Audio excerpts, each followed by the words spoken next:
엄마, 그 건강음료 어때요? 효과 좋죠? 아직 안 마셨는데 어머, 왜요? 몸에 좋은데. 어머님, 식사 전에 그 음료 한 병 드시는 게 어때요? 왜 굳이 지금 먹어야 되는 거니? 공복에 마셔야 흡수가 잘 돼요. 태순 씨는 잠깐 망설였어요. 계속 거절하기도 어색하고 그렇다고 마시자니 찜찜했거든요. 바로 그때였습니다. 콜록. 나 갑자기 왜 이러지? 갑자기 딸 은지 씨가 격렬하게 기침을 하기 시작했어요. 처음엔 가벼운 기침인 줄 알았는데 점점 심해졌습니다. 은지 씨의 얼굴이 빨갛게 달아올랐어요. 숨을 제대로 쉬지 못하고 있었죠. 병원. 빨리 병원에 가야 돼요. 태순 씨의 사위 민호가 외쳤습니다. 하지만 민호 씨의 표정이 이상했어요. 놀란 것보다는 오히려 당황한 것 같았거든요. 마치 예상하지 못한 일이 벌어진 것처럼 말이에요. 119 불러! 빨리! 평화로운 가족의 저녁 식사 시간. 사위가 가져온 건강음료를 마시려던 그 순간. 갑자기 무슨 일이 일어난 걸까요? 오늘 주인공은 은퇴한 교장 선생님 장태순 씨, 올해 68살입니다. 장태순 씨는 40년간 아이들을 가르치며 살아온 분이었습니다. 정직하고 성실한 삶을 살아왔죠. 슬아의 딸 하나를 두고 계셨는데 그 딸 은지 씨가 5년 전 결혼을 했습니다. 사위 민호 씨는 처음엔 참 괜찮은 청년으로 보였어요. 어머님, 건강은 괜찮으세요? 그래, 덕분에 잘 살고 있다. 혼자 사는 장모의 안부를 묻는 속 깊은 사위였거든요. 하지만 시간이 지나면서 뭔가 이상한 기운이 감돌기 시작했습니다. 특히 딸 은지 씨의 태도가 달라졌어요. 엄마 앞에서는 여전히 다정했습니다. 엄마, 식사하세요. 오늘 날씨가 좋네요. 산책하세요. 하지만 태순 씨가 잠깐 자리를 비우거나 화장실에 갔다 오면 은지 씨의 표정이 어딘가 불편해 보였습니다. 휴대폰을 보며 짜증스러운 한숨을 내쉬거나 남편 민호 씨와 뭔가 속삭이듯 대화하는 모습이 자주 목격됐습니다. 빨리 좀 해결해야 하는데 언제까지 이렇게 살아야 해? 이런 말들이 들려왔지만 태순 씨는 정확히 무슨 얘긴지 알 수 없었어요. 그러던 어느 금요일 저녁이었습니다. 사위 민호 씨가 갑자기 집에 찾아왔어요. 평소보다 밝은 표정으로 말했죠. 어머님, 좋은 걸 가져왔습니다. 민호 씨가 꺼낸 건 작은 갈색 병이 들어있는 박스 2개였습니다. 뚜껑이 단단히 잠겨 있고 라벨도 깔끔하게 붙어 있었어요. 이게 뭐냐? 건강에 아주 좋은 겁니다. 요즘 어르신들 사이에서 인기가 많아요. 민호 씨는 열심히 설명했습니다. 면역력을 높여주고 피로 회복에도 좋고 특히 뼈 건강에 탁월하다면서요. 하지만 태순 씨는 뭔가 석연치 않았습니다. 굳이 이런 걸 왜? 어머님 건강이 걱정돼서요. 나이 드시니까 몸 관리 잘 하셔야죠. 그 순간 은지 씨가 끼어들었습니다. 엄마, 민호 씨가 좋은 마음으로 가져온 건데 드셔보세요. 응, 그래야지. 태순 씨는 일단 고맙다고 했습니다. 하지만 마음 한구석이 불편했어요. 사위가 이런 걸 갑자기 왜 가져오는 걸까? 더구나 딸의 표정도 뭔가 어색했거든요. 하루에 한 병씩 드시면 됩니다. 너무 많이 드시면 안 돼요. 알겠다. 민호 씨는 신신당부했습니다. 정해진 양만 드시라고 절대 과하게 드시면 안 된다고요. 이상하지 않습니까? 몸에 좋다면서 왜 그렇게 제한을 두는 거죠? 그날 밤 태순 씨는 병을 한번 열어봤습니다. 냄새부터 이상했어요. 달콤한 듯 하면서도 뭔가 톡 쏘는 냄새가 섞여 있었거든요. 40년간 교육자로 살면서 터득한 직감이 자꾸 경고음을 울렸습니다. 이건 뭔가 다르다. 태순 씨는 그 병을 냉장고에 넣어두고 침실로 갔습니다. 하지만 잠이 오지 않았어요. 계속 그 병이 신경 쓰였거든요. 왜 사위가 갑자기 이런 걸 가져왔을까? 딸아이의 어색한 표정은 뭐였을까? 새벽 3시가 넘어서야 겨우 잠이 들었습니다. 하지만 꿈속에서도 그 병이 자꾸 나타났어요. 뭔가 불길한 예감이 계속 맴돌았죠. 다음 날 아침 태순 씨는 평소처럼 일찍 일어났습니다. 냉장고를 열어 그 병을 다시 봤어요. 여전히 의심스러웠죠. 하지만 사위와 딸아이의 호의를 무시하기도 못했습니다. 한 모금만 마셔볼까? 태순 씨는 병뚜껑을 열었습니다. 다시 한번 냄새를 맡아봤어요. 여전히 이상했지만 그래도 한 모금 정도는 괜찮을 거라고 생각했죠. 바로 그때였습니다. 현관문이 열리는 소리가 들렸어요. 누군가 집에 들어오고 있었습니다. 태순 씨는 깜짝 놀라 병을 다시 냉장고에 넣었죠. 엄마, 딸 은지 씨의 목소리였습니다. 평소보다 급한 목소리였어요. 왜 이렇게 일찍 왔니? 오늘 같이 시장 보려고 왔어요. 하지만 은지 씨의 표정이 이상했습니다. 뭔가 초조해 보였고 자꾸 냉장고 쪽을 힐끔힐끔 쳐다봤어요. 혹시 그 음료 드셨어요? 아니다. 아직 안 마셨다. 아, 그렇구나. 순간 은지 씨의 표정이 복잡해졌습니다. 안도하는 것 같기도 하고 실망하는 것 같기도 하고 정말 묘한 표정이었어요. 그 순간 태순 씨는 확신했습니다.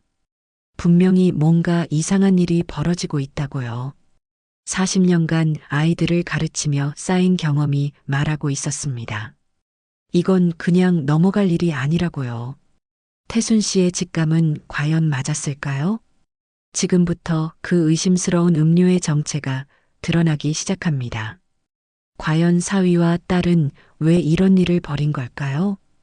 그날 오후 태순 씨네 집은 평소와 달리 북적였습니다.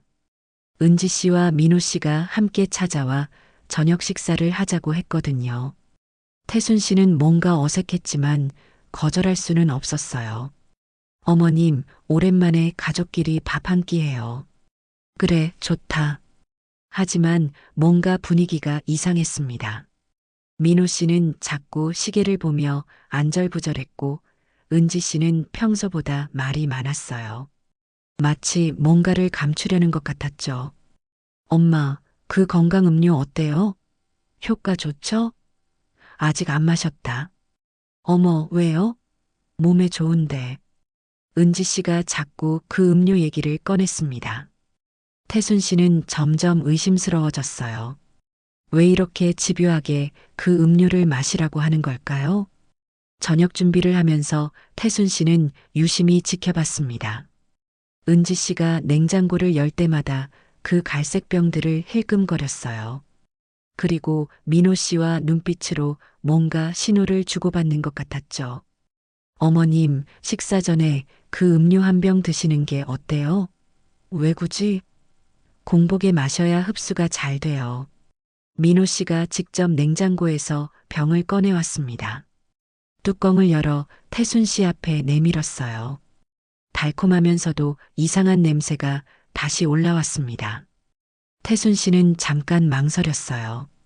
계속 거절하기도 어색하고 그렇다고 마시자니 찜찜했거든요. 바로 그때였습니다. 캑, 콜록. 갑자기 은지 씨가 격렬하게 기침을 하기 시작했어요. 처음엔 가벼운 기침인 줄 알았는데 점점 심해졌습니다. 콜록. 으윽. 은지 씨의 얼굴이 빨갛게 달아올랐어요. 숨을 제대로 쉬지 못하고 있었죠. 마치 목에 뭔가 걸린 것처럼 괴로워했습니다. 은지야, 괜찮아? 태순 씨가 깜짝 놀라 일어섰습니다. 민호 씨도 당황한 표정으로 아내에게 달려갔어요. 물 좀 주세요. 민호 씨가 소리쳤습니다. 태순 씨는 급히 물을 가져다 줬지만 은지 씨는 물을 마시려다 더 심하게 기침했어요. 콜록, 쿨럭. 이상했어요. 평범한 기침이 아니었습니다. 마치 독한 연기를 흡입한 사람처럼 거칠고 고통스러운 기침이었죠. 은지 씨의 눈에서 눈물이 줄줄 흘렀어요. 병원, 빨리 병원에 가야 해. 민호 씨가 외쳤습니다. 하지만 민호 씨의 표정이 이상했어요. 놀란 것보다는 오히려 당황한 것 같았거든요. 마치 예상하지 못한 일이 벌어진 것처럼 말이에요. 119 불러. 태순 씨가 소리쳤지만 민호 씨는 손사래를 쳤습니다. 아니에요. 제가 차로 데리고 갈게요. 왜? 119가 빠르잖아. 괜찮아요. 가까운 병원 알아요. 이상했습니다. 아내가 이렇게 고생하는데 왜 구급차를 부르지 않으려고 하는 걸까요? 태순 씨는 의아했지만 일단 은지부터 살펴야 했어요. 은지야, 괜찮아? 하지만 은지 씨는 대답할 수 없을 정도로 기침에 시달렸습니다. 얼굴은 새빨갛게 됐고 목소리도 쉬어버렸어요. 민호 씨가 급히 아내를 부축해 차에 태웠습니다. 태순 씨도 함께 가겠다고 했지만 민호 씨가 말렸어요.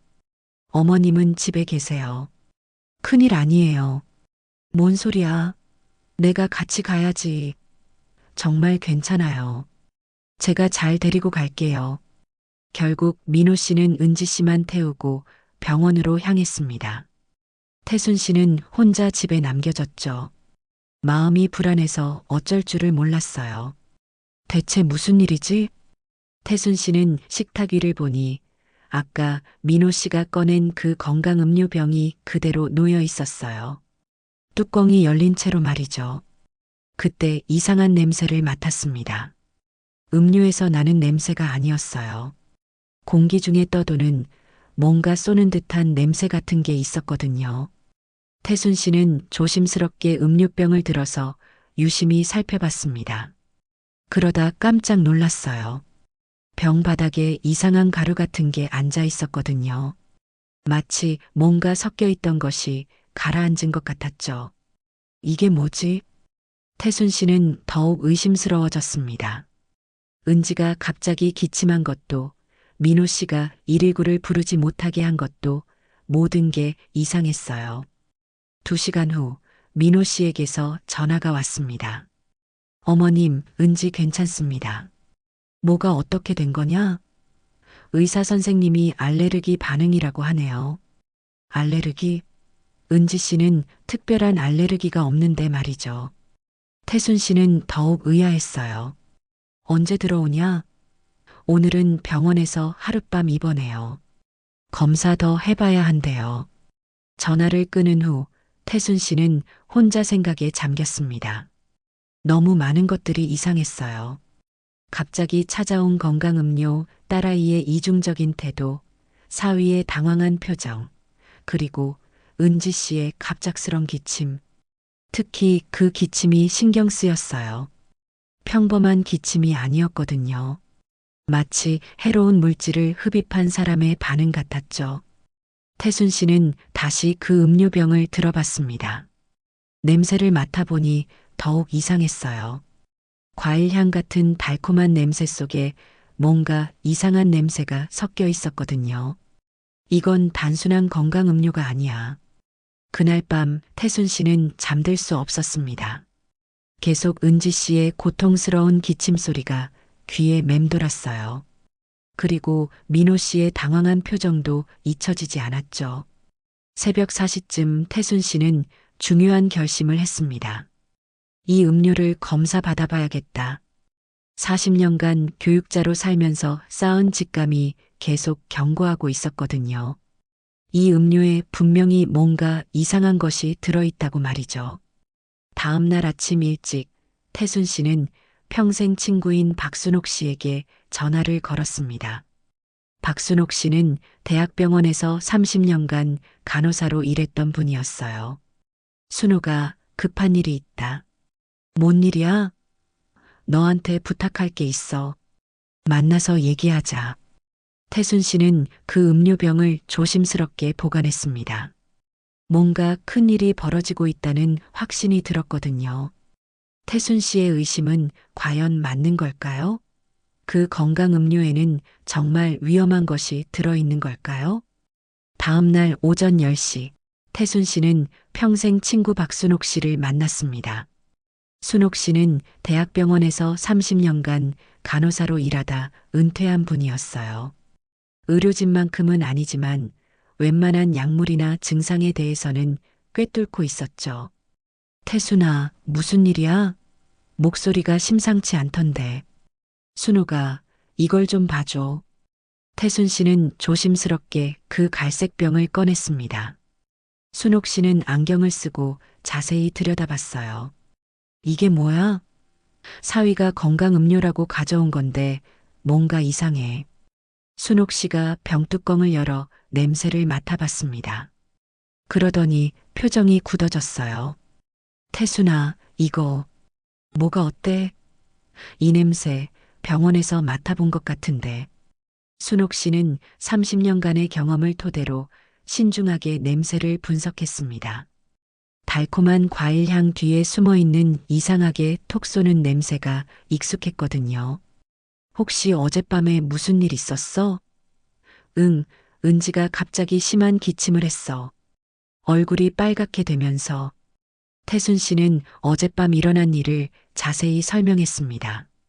은지의 갑작스러운 기침, 민호의 당황한 반응, 119를 부르지 못하게 한 것까지 말이죠. 순옥 씨의 표정이 점점 심각해졌어요. 태순아, 이거 그냥 넘어갈 일이 아니야. 왜? 이 증상들 분명히 뭔가 독성 물질에 노출됐을 때 나타나는 반응이야. 순옥 씨는 병원 생활 30년 동안 수많은 중독 환자들을 봐왔거든요. 은지의 증상은 명백히 화학 물질 흡입으로 인한 반응이었어요. 그럼 이 음료에 뭔가 들어있다는 얘기야? 가능성이 높아. 그런데 태순아, 혹시 집에 CCTV 있어? 태순 씨는 고개를 끄덕였습니다. 작년에 혼자 살면서 보안을 위해 설치했거든요. 있어. 현관이랑 거실에. 그럼 한번 확인해 보자. 두 사람은 태순 씨 집으로 향했습니다. 태순 씨는 CCTV 녹화 파일을 확인하기 시작했어요. 어젯밤 민호와 은지가 찾아온 시각부터 차근차근 돌려봤죠. 여기야. 화면에 민호가 현관문을 열고 들어오는 모습이 보였습니다. 손에는 검은색 가방을 들고 있었어요. 저 가방 뭐지? 화면을 계속 보니 민호가 거실에 들어와서 잠깐 주위를 둘러봤습니다. 그리고 가방에서 뭔가를 꺼내는 모습이 보였어요. 저기 봐. 순옥 씨가 화면을 가리켰습니다. 민호가 작은 유리병 같은 것을 꺼내고 있었거든요. 그런데 이상한 건 그 병을 냉장고에 넣기 전에 뭔가 조작하는 듯한 동작을 했다는 거였어요. 다시 돌려봐. 태순 씨가 화면을 다시 돌렸습니다. 이번엔 더 자세히 봤어요. 민호가 병뚜껑을 열고 작은 봉지에서 뭔가 가루 같은 것을 넣는 모습이 선명하게 보였습니다. 저건 뭐야? 분명히 뭔가 섞고 있어. 순옥 씨의 표정이 차가워졌어요. 30년간 병원에서 일하면서 이런 의심스러운 상황들을 많이 봐왔거든요. 태순아, 이거 심각한 문제야. 뭔 말이야? 누군가 의도적으로 너에게 해로운 걸 먹이려고 했을 가능성이 높아. 화면을 계속 돌려보니 더 충격적인 장면이 나왔습니다. 민호가 은지와 눈빛을 주고받으며 뭔가 대화하는 모습이었어요. 소리는 들리지 않았지만 둘의 표정이 심상치 않았죠. 그리고 결정적인 순간이 왔습니다. 은지가 갑자기 기침을 시작하기 직전 민호가 놀란 표정을 짓는 장면이 보였어요. 마치 예상하지 못한 일이 벌어진 것처럼 말이죠. 순호가 이거 봐. 태순 씨가 화면의 시각을 확인했습니다. 민호가 그 가루를 넣은 시각과 은지가 기침을 시작한 시각 사이에는 정확히 30분의 간격이 있었어요. 30분 뒤에 반응이 시작됐네. 그럼 진짜 순옥 씨는 더 이상 의심의 여지가 없다고 판단했습니다. 이건 명백한 의도적인 행위였거든요. 태순아, 경찰서에 가야 해. 뭐? 이건 그냥 넘어갈 일이 아니야. 독성 물질을 음식에 섞는 건 범죄야. 하지만 태순 씨는 망설였어요. 아무리 그래도 사위고 딸이고 가족을 경찰서에 신고한다는 게 쉽지 않았거든요. 순호가 그래도 가족인데 가족이라고 해서 이런 짓을 해도 되는 거야? 순옥 씨의 목소리에 화가 섞여 있었어요. 병원에서 독성 물질 때문에 고생하는 환자들을 너무 많이 봐왔거든요. 그때 태순 씨의 휴대폰이 울렸습니다. 민호에게서 온 전화였어요. 어머님, 은지 퇴원했어요. 그래, 괜찮다고 하더냐?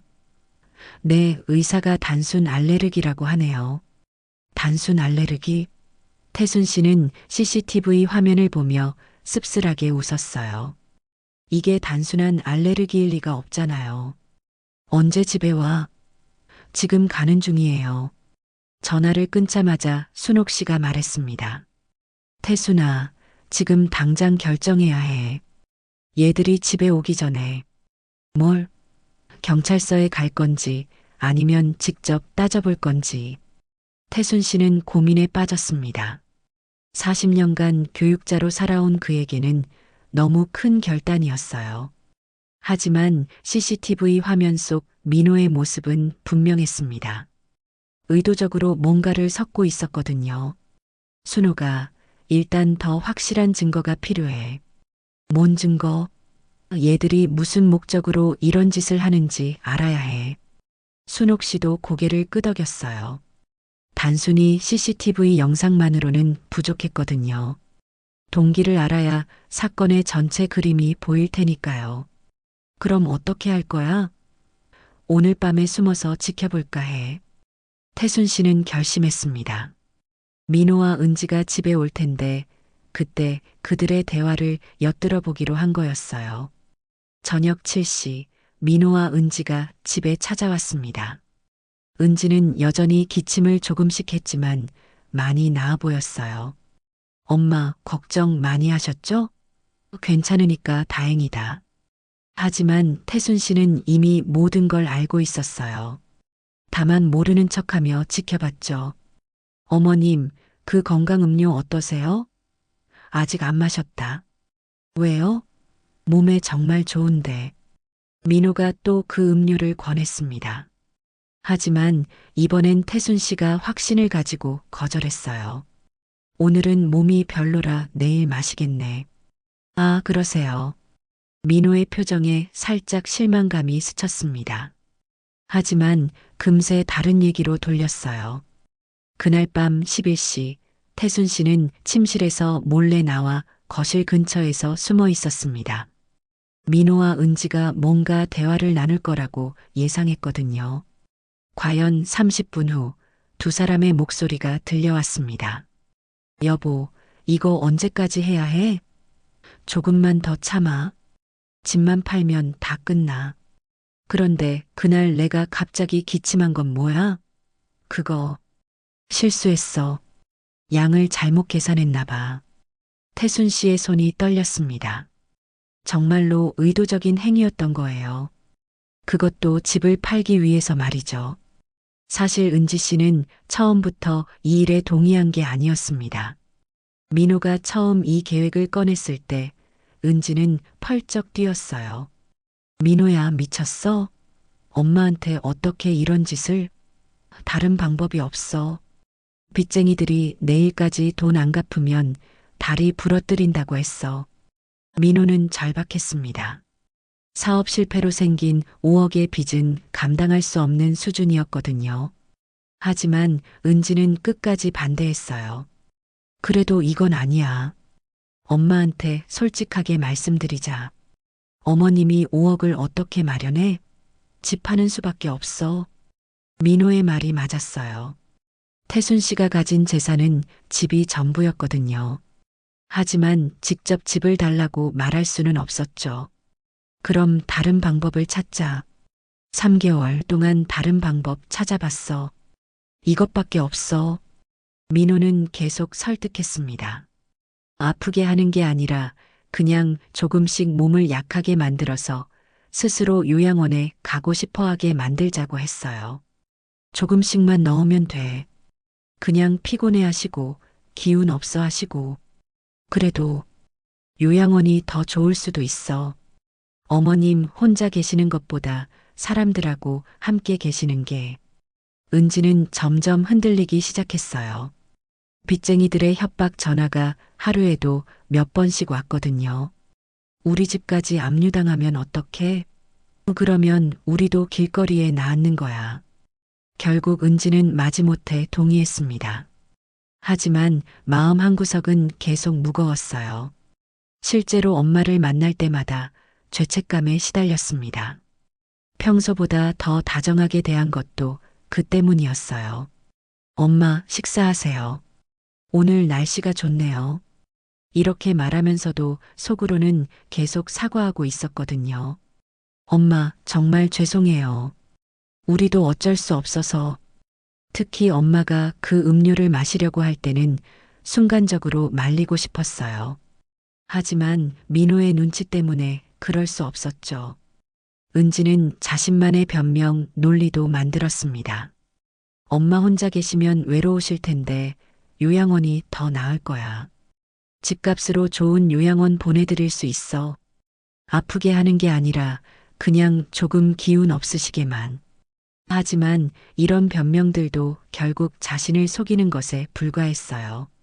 자신이 갑자기 기침을 하게 됐을 때 은지는 깨달았습니다. 엄마가 이런 고통을 겪을 뻔했다는 걸 말이죠. 이게 아니야. 그 순간 모든 변명이 무너졌어요. 자신들이 얼마나 잘못된 일을 하고 있었는지 깨달은 거죠. 하지만 은지 씨는 빚의 압박과 현실의 벽 앞에서 인간다운 감정을 잃어버리고 있었습니다. 엄마가 의심하면 어떡해? 설마 그냥 건강 음료인 줄 알 거야. 하지만 걱정 마. 며칠만 더 하면 엄마가 몸이 안 좋아져서 요양원에 가고 싶어 할 거야. 요양원? 태순 씨는 충격을 받았습니다. 자신을 요양원에 보내려고 이런 짓을 하고 있었던 거예요. 그럼 집을 팔 수 있고? 당연하지. 엄마 명의로 된 이 집 5억은 받을 수 있어. 우리 빚 문제도 해결되고 다 해결돼. 조금만 더 참자. 태순 씨는 더 이상 들을 수 없었습니다.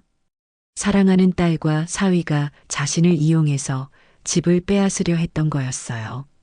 그것도 해로운 물질을 이용해서 말이죠. 여러분, 만약 여러분이 이런 상황에 처한다면 어떻게 하시겠어요? 믿었던 가족에게 이런 배신을 당한다면 말이에요. 태순 씨는 이제 확실한 증거를 손에 넣었습니다. CCTV 영상과 직접 들은 대화까지. 하지만 이제 어떻게 해야 할까요? 태순 씨의 선택과 그 결과가 펼쳐집니다. 과연 태순 씨는 어떤 결정을 내릴까요? 그날 밤 태순 씨는 한잠도 잘 수 없었습니다. 민호와 은지의 대화가 계속 귓가에 맴돌았어요. 집만 팔면 다 끝나. 5억은 받을 수 있어. 엄마가 몸이 안 좋아져서 요양원에 가고 싶어 할 거야. 40년간 교육자로 살아온 태순 씨에게는 너무 충격적인 일이었습니다. 사랑하는 딸과 사위가 자신을 속이고 있었다니. 그것도 독성 물질을 이용해서 말이죠. 새벽 5시 태순 씨는 결심했습니다. 이대로 당할 수는 없다. 일단 친구 박순옥 씨에게 전화를 걸었어요. 순옥아, 나야. 태순아, 이른 시간에 무슨 일이야? 어젯밤에 다 들었어. 얘들이 뭘 하려는지. 태순 씨는 밤중에 들은 대화 내용을 순옥 씨에게 자세히 전했습니다. 순옥 씨의 목소리에 분노가 섞여 들었어요. 태순아, 이건 정말 심각한 범죄야. 나도 알아. 그런데 뭐? 가족을 경찰서에 신고한다는 게 쉽지 않아. 순옥 씨는 태순 씨의 마음을 이해했습니다. 아무리 잘못했어도 피부치는 피부치니까요. 그럼 어떻게 할 거야? 일단 직접 따져볼까 해. 위험하지 않을까? 괜찮아. 증거는 다 있으니까. 태순 씨는 마음을 정했습니다. 경찰서에 가기 전에 일단 민호와 은지에게 직접 따져보기로 한 거였어요. 오전 9시 태순 씨는 민호에게 전화를 걸었습니다. 민호야, 오늘 시간 있니? 네, 어머님. 무슨 일이세요? 할 얘기가 있다. 은지랑 같이 와라. 네, 알겠습니다. 민호의 목소리는 평상시와 다름없었어요. 아직 자신들이 들켰다는 걸 모르고 있었죠. 오후 2시 민호와 은지가 찾아왔습니다. 태순 씨는 거실 소파에 앉아 두 사람을 마주봤어요. 앉아라. 네, 엄마. 은지는 여전히 다정한 표정이었습니다. 하지만 태순 씨는 이제 그 표정 뒤에 숨겨진 진심을 알고 있었어요. 할 얘기가 있다. 태순 씨의 목소리가 평소보다 차가웠습니다. 민호와 은지가 뭔가 이상함을 느꼈는지 서로 눈빛을 주고받았어요. 무슨 얘기세요? 태순 씨는 테이블 위에 그 갈색 병을 놓았습니다. 민호와 은지의 표정이 순간 굳어졌어요. 이게 뭔지 아니? 건강음료 아니에요? 정말? 태순 씨가 냉소적으로 웃었습니다. 그리고 휴대폰을 꺼내 CCTV 영상을 틀어줬어요. 이것도 봐라. 화면에 민호가 병에 가루를 넣는 장면이 선명하게 나왔습니다. 민호의 얼굴이 새파랗게 변했어요. 어머님, 이건 뭐라고 변명할 거냐? 은지가 급히 끼어들었습니다. 엄마, 그냥 영양제예요. 영양제? 네, 몸에 좋은 비타민 같은 거예요. 하지만 태순 씨는 속지 않았어요. 이미 모든 걸 알고 있었거든요. 그래. 그럼 왜 은지가 기침을 했지? 순간 정적이 흘렀습니다. 민호와 은지는 서로를 쳐다보며 어떻게 대답할지 몰라 했어요. 그건 우연의 일치예요. 우연? 태순 씨가 다시 휴대폰을 조작했습니다. 이번엔 어젯밤 녹음한 대화를 들려줬어요. 집만 팔면 다 끝나. 민호의 목소리가 휴대폰에서 흘러나왔습니다. 두 사람의 표정이 완전히 굳어졌어요. 며칠만 더 하면 엄마가 몸이 안 좋아져서 요양원에 가고 싶어 할 거야. 은지의 목소리까지 들려오자 은지 씨는 얼굴이 새빨갛게 달아올랐어요. 엄마, 이건 뭐라고 할 거냐? 태순 씨의 목소리에 분노가 섞여 있었습니다. 40년간 참고 살아온 분이 처음으로 화를 내는 거였어요. 너희들이 나를 요양원에 보내고 집을 팔려고 했다는 거냐? 민호가 바닥에 무릎을 꿇었습니다. 어머님, 죄송합니다. 죄송하다고? 태순 씨가 일어서서 민호를 내려다봤어요.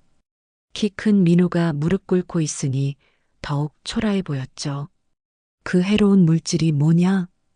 해로운 게 아니라 거짓말 하지 마. 태순 씨가 소리쳤습니다.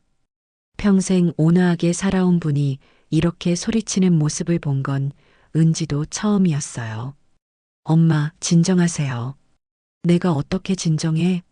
내 딸이 나를 죽이려고 했는데. 은지가 울기 시작했습니다.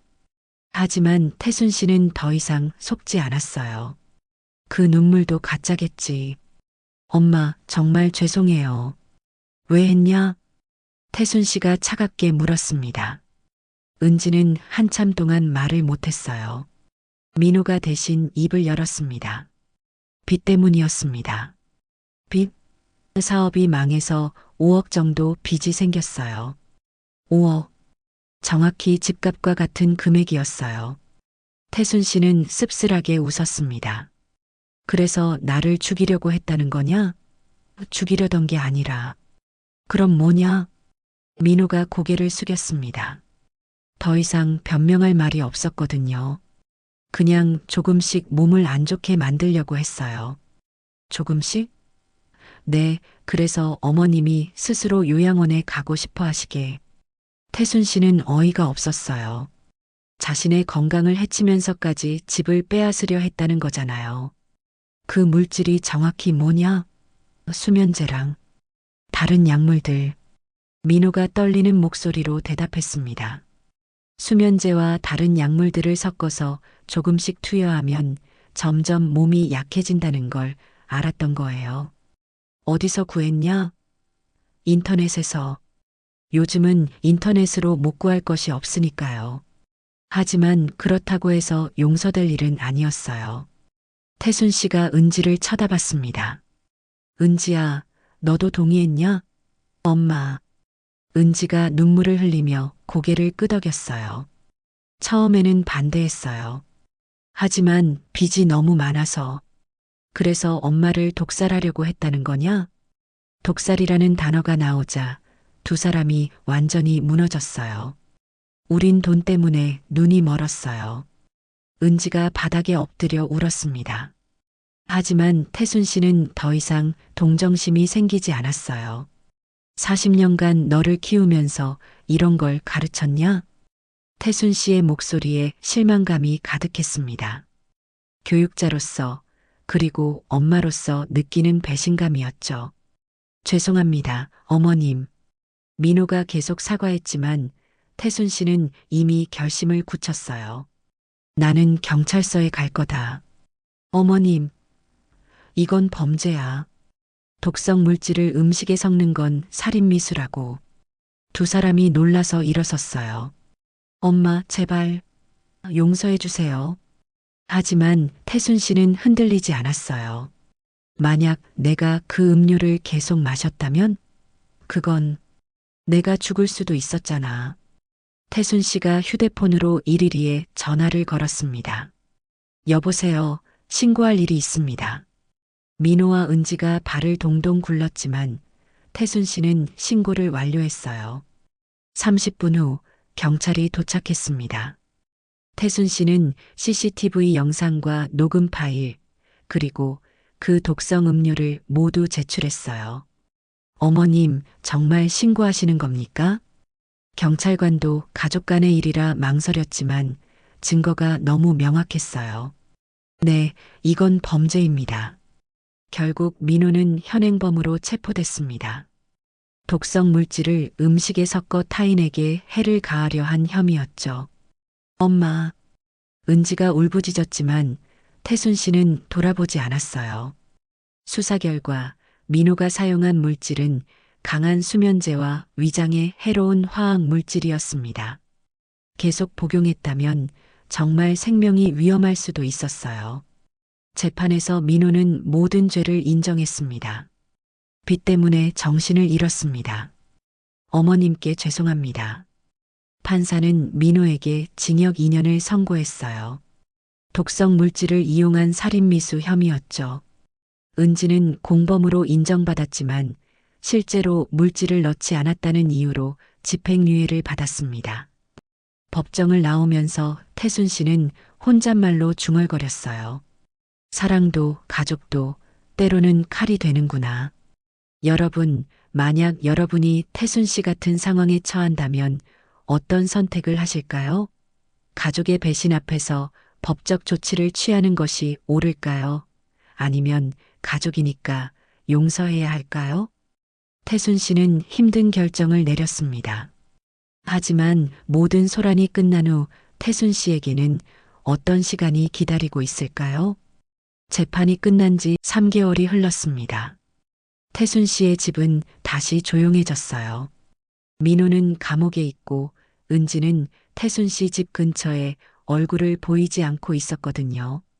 처음 며칠은 정말 힘들었습니다. 아무래도 가족을 경찰에 신고했다는 죄책감이 있었어요. 밤마다 잠들기 전에 자꾸 생각났거든요. 내가 너무 냉정했나? 그래도 가족인데. 이런 생각들이 머릿속을 맴돌았죠.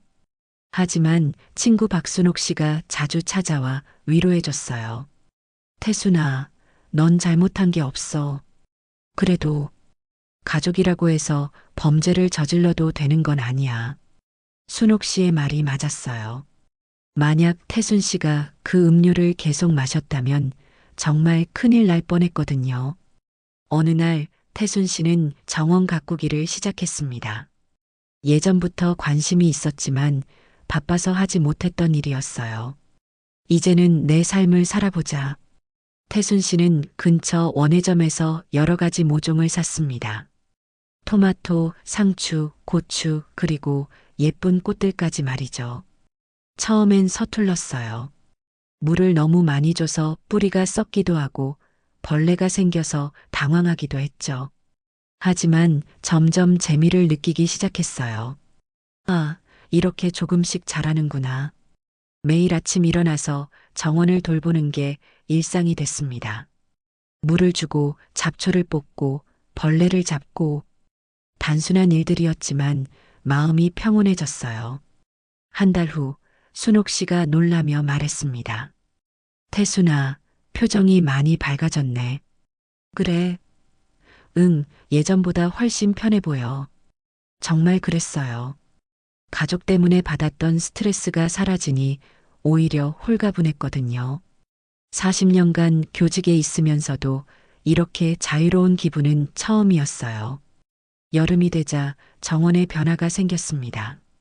토마토가 빨갛게 익고 상추는 싱싱하게 자라고 고추도 매콤하게 열렸어요. 와, 내가 기른 거네. 태순 씨는 직접 기른 채소로 요리를 해 먹었습니다. 40년 만에 처음 해보는 요리였지만 자신이 기른 재료라 그런지 맛이 특별했어요. 이웃들도 태순 씨의 정원을 구경 오기 시작했습니다. 선생님, 정원 정말 예쁘네요. 처음 해본 건데 이 정도면 괜찮지? 아니에요. 정말 잘하셨어요. 이웃들과의 대화도 늘어났어요. 예전에는 가족 걱정 때문에 사람들과 만나는 것도 부담스러웠는데 이제는 마음이 편해졌거든요. 겨울이 되자 태순 씨는 독서에 빠졌습니다. 젊을 때 읽고 싶었지만 바빠서 못 읽었던 책들을 하나씩 읽어나갔어요. 이제야 여유가 생겼네. 소설도 읽고 역사책도 읽고 철학책도 읽었어요. 특히 노년에 관한 책들이 인상 깊었죠. 한 책에서 이런 구절을 읽었습니다. 인생의 후반부는 진정한 자유를 경험하는 시간이다. 다른 사람의 기대나 의무에서 벗어나 오롯이 자신을 위해 살 수 있는 시간 말이다. 태순 씨는 그 구절을 몇 번이나 다시 읽었어요. 정말 공감이 됐거든요. 1년이 지나자 예상치 못한 일이 벌어졌습니다. 은지에게서 편지가 온 거예요. 엄마께 정말 죄송합니다. 1년 동안 반성하며 살았어요. 엄마께 용서받고 싶어요. 편지는 길고 진솔했습니다. 민호와 헤어졌다는 얘기도 있었고 새로 일자리를 구해서 열심히 살고 있다는 내용도 있었어요. 태순 씨는 편지를 읽으며 복잡한 마음이 들었습니다. 화가 완전히 풀린 건 아니었지만 그래도 딸이 반성하고 있다는 게 다행이었어요. 하지만 태순 씨는 서두르지 않기로 했습니다. 시간이 더 필요해. 진정한 용서는 하룻밤에 되는 게 아니니까요. 은지가 정말로 변했는지 시간을 두고 지켜봐야 했어요. 봄이 다시 돌아왔습니다. 태순 씨는 작년보다 더 큰 정원을 가꾸기 시작했어요. 이번에는 과일나무도 심었죠. 내년에는 사과도 따먹을 수 있겠네. 정원 일을 하면서 태순 씨는 생각했어요. 지난 1년 동안 정말 많은 변화가 있었다고 말이죠. 가장 큰 변화는 마음가짐이었어요. 예전에는 가족 때문에 걱정이 많았는데 이제는 자신만의 삶을 살아가고 있었거든요. 이제는 내가 원하는 대로 살자.